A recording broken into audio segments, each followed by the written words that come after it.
or lost forever to social media. 4,000 is an amazing convening power, but also the perception of... In my speech, for me, what it is about balance.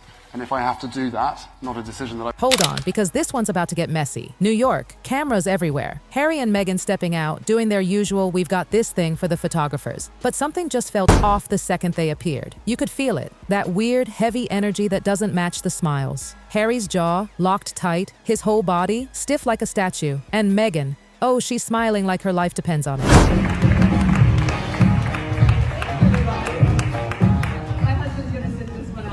That big practiced grin that says, everything's fine, even when it's clearly not. Then out of nowhere, someone in the crowd yells, "Stop using our children!" And boom, the whole vibe just shifts. Harry's face changes instantly. He grabs Meghan's arm, not tenderly, not lovingly, but with this sudden urgency, like, we need to get out of here, now. And just like that, he rushes her inside like they're escaping. Right.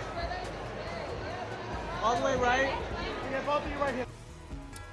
Sure, the cameras caught the smiles, but what they didn't capture is what was really happening. Those weren't couple goals smiles, those were survival mode smiles. And here's what no one's talking about. This wasn't the first crack. Oh no, this had been brewing for months. New York was just the first time everyone else could see it. Remember that Kevin Costner event a while back? If you missed it, let me paint the picture. Harry shows up looking absolutely miserable. Up close, a person that I know very well also knows her in person. Like someone literally dragged him there. You could see it on his face, counting down the minutes until he could finally leave. His shoulders slumped, that blank expression, eyes glazed over. The kind of look that just screams, "I'd rather be anywhere else." You know when someone's body's there, but their soul checked out hours ago? That was Harry. Meanwhile, Meghan's doing her thing. Today, Prince Harry and Meghan Markle still intend to... Working the room, turning on that charm, smiling for everyone, performing the perfect "we're so in love" act that people expect from them. She's reaching for his hand, leaning in close, trying to make him smile, trying to pull him into the moment, to keep the illusion alive. She's animated, radiant, full Duchess mode. But Harry? He's gone. Mentally, emotionally. Just not there. You can literally see it in how he stands, barely moving, slightly turned away from her every time she leans in. He gives her this limp, half-hearted handhold that practically says, The Markle folks, they really hate each other now, and they cannot hide. "I'm only here because I have to be." His eyes keep darting everywhere. The crowd, the exit, literally anywhere except Meghan's face. It's like watching someone go through the motions of love while silently screaming to escape. And the contrast? Painful. Meghan's working overtime, giving 100% while he's giving nothing. And she knows. You can see she knows. She's smiling harder, holding on tighter, grabbing his arm more, desperately trying to spark something, but it's just... Well, folks, it had to happen. Heckled, angry, the body... Not landing. He's cold, distant, gone. It's like she's trying to have a conversation with a wall. People at that event had to notice. You couldn't miss it. The tension was thick enough to cut with a knife. That Kevin Costner moment, that was their soft launch breakup. The quiet version before the world caught on. New York was louder, public, obvious, and impossible to ignore. But those cracks? They started way before the yelling crowds or the frame-by-frame red carpet analysis. The signs were right there, clear as day. These two can't stand each other. And the thing is, that's very interesting because Meghan Markle is starting a... We just weren't paying attention. And then came that red carpet in New York. That clip everyone's dissecting? Yeah, let's talk about that. Because once you see it, you can't unsee it. The flashes are going off, photographers yelling their names, total chaos. Meghan turns to Harry with that look. You know the one. The polished, practiced, "we're in love, smile for the cameras" expression. It's the look of a woman who knows what image they need to project. Who knows the brand depends on it. But Harry doesn't even glance her way, not even for a second. He just stares straight ahead like she's invisible, jaw tight, face blank, eyes fixed on some distant point like he's mentally somewhere else. And it's not just disinterest. Let me share a number with you. 4,000. That's how many families... It's deliberate. It's like he's purposely ignoring her. She's right there, inches away, trying to connect. And he's shutting it down completely. He even leans back when she gets close, creating physical distance. Their hands barely touch. It's not a handhold, it's an obligation. Their fingers barely touching, no warmth, no spark. And then there's the sighs, that heavy exhale every time she speaks, like he's counting down the seconds until it's all over. That's not love, that's not even like, that's pure exhaustion. And Meghan, she knows. You can see it in her tightening smile, in how she keeps adjusting, trying to find some way to make him engage. She's not clueless. She knows he's checked out, but she keeps going. keeps performing, smiling, holding it together, because that's the rule, right? Never break character in public, no matter what's breaking inside.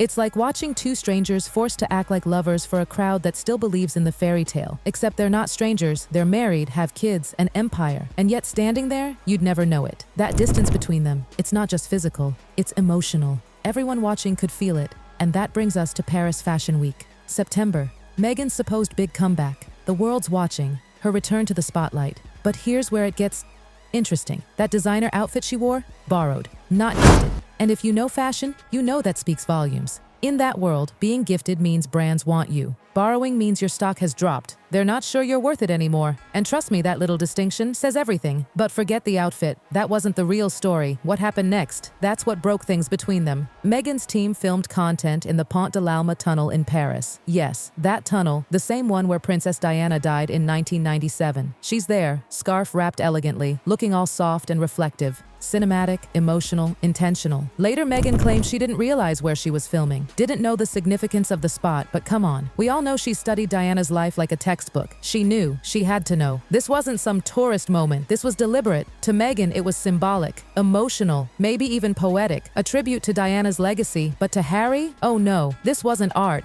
This was trauma. That tunnel wasn't a backdrop to him. It was the place where he lost his mother, where his childhood ended, and now it was being turned into content. A cinematic shot, perfect lighting, carefully arranged scarf, thoughtful expression, and that's when something broke.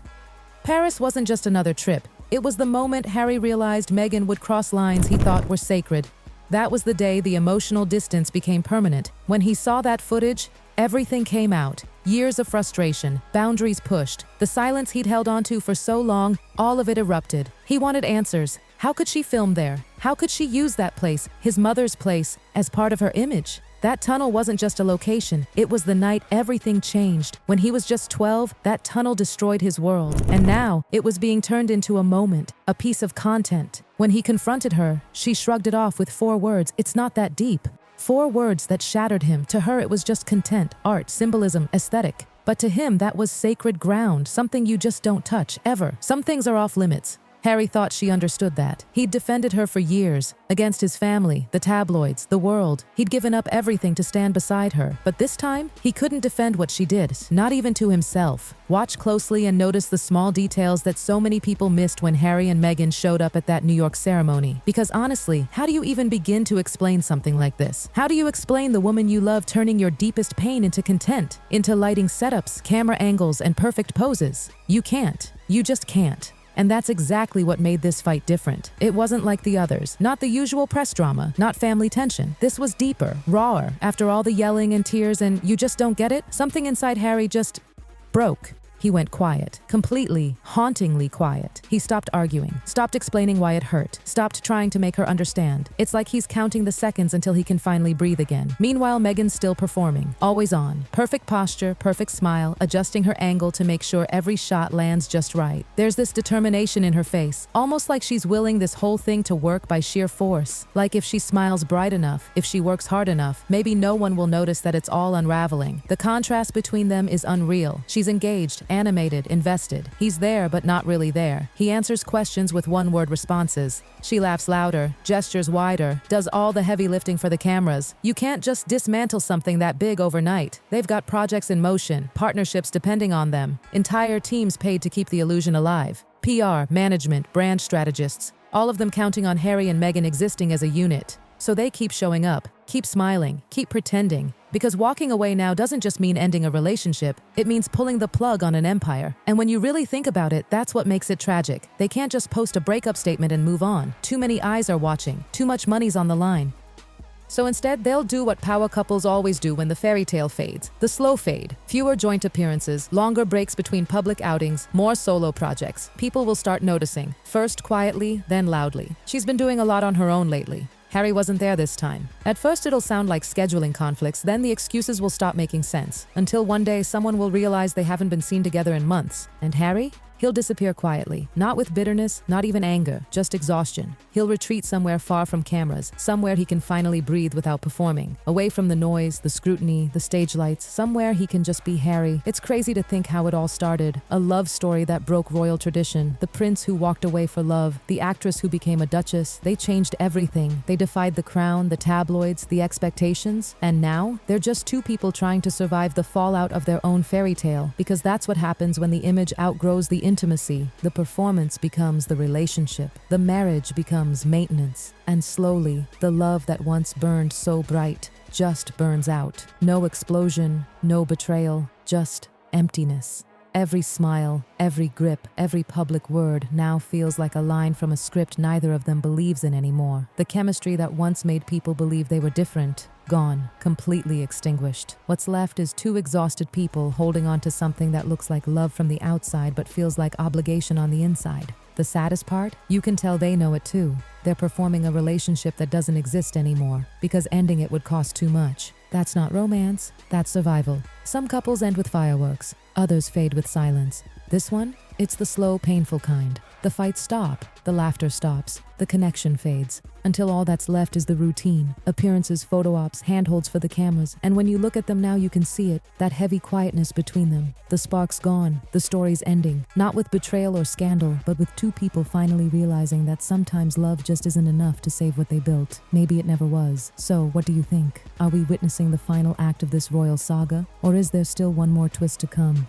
Either way, one thing's for sure, this story's not over yet. Stay tuned, because with these two, there's always more to the story.